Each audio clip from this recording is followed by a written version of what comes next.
Welcome to Samba Samba. Enjoy the video. You start by selecting and connecting your audio interface so latency won't ruin takes. Once the mic is plugged into input 1 and phantom power enabled if needed, open Ableton and set audio device to that interface.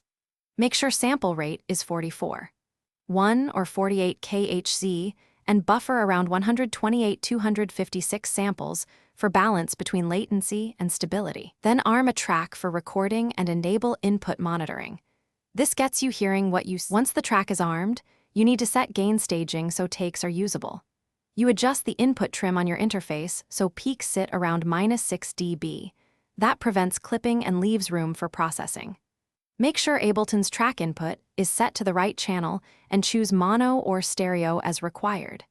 You can enable a simple low cut and a gate for cleanliness, but keep heavy compression or reverb off while recording to preserve dynamics and guide performance.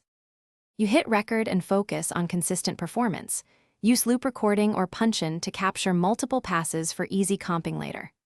After recording, keep warp off on raw clips to avoid timing artifacts and use consolidate to assemble best parts into one clean file. If you run into problems, troubleshoot quickly.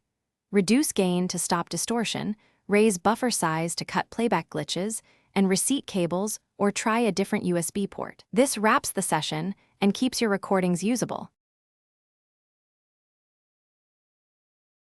Thanks for watching. Consider subscribing if we helped you.